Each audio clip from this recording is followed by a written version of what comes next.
What you just saw is an absolutely incredible display of worship. And tonight at the Super Bowl, you'll see an incredible display of worship. And the thing about that video that is interesting to me, did you notice the passion that they had for wrestling? I mean, it's fake, you know? I hope I didn't bust anybody's bubble. Wrestling is actually fake. I don't know if you know. But did you see how passionate they were about something that is not real? And yet we come to church to worship a real, living, risen Savior, and sometimes we stand there and just zone out. We make our grocery list, you know.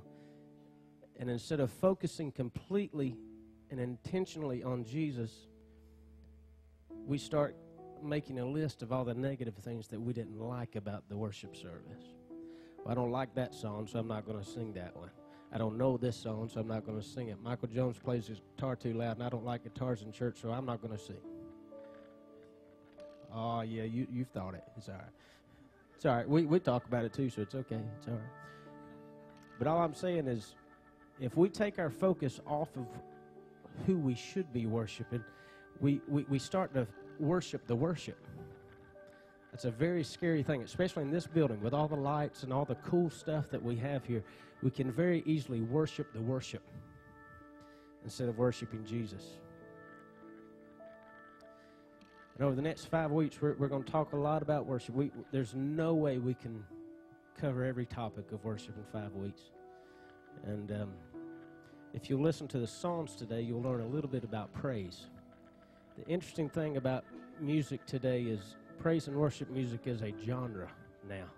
If you have a band that you like that sings Christian music, if they've been around for 7 or 8 years, they are no longer a Christian band, they're a worship band.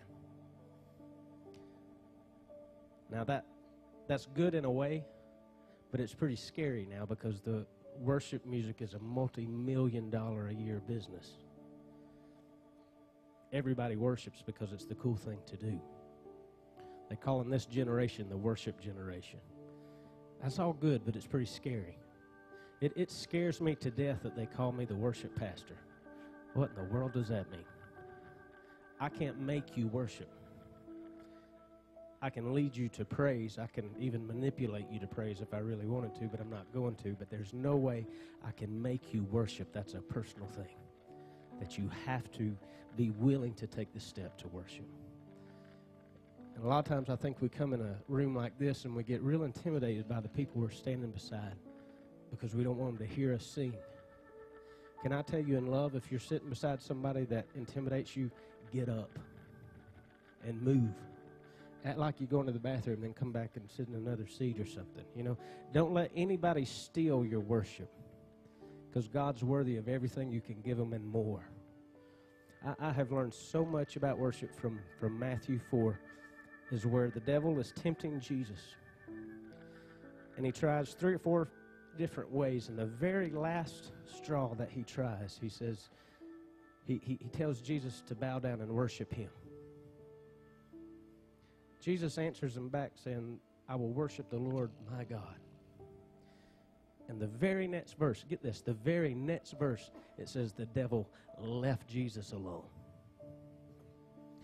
What that says to me is once you settle the issue of worship in your life, the devil has no earthly idea what to do with you. He was the original worship leader. He was the very first one. All he knows how to do is to get your worship on something else and get it on him. That's how he's wired. That's all he's after is your worship. So once you settle the issue of worship, of get behind me, you I'm going to worship Jesus. He doesn't know what to do with you. He has no earthly idea what to do with you. So all I want to encourage you is for the next 5 weeks as we discover what it really means to worship, what it really means to praise, worship God with abandon. I'm not saying that we have to act like the people we just saw on the video. Please don't get me wrong. That is not what true worship is. I'm not saying that. But you do have the freedom to go a little crazy because God is alive. And if you know, I love my wife, but if I sat there and went, I'm telling you I love you in my heart. You know, if something's in your heart, it eventually makes its way to your mouth. That's just all there is to it.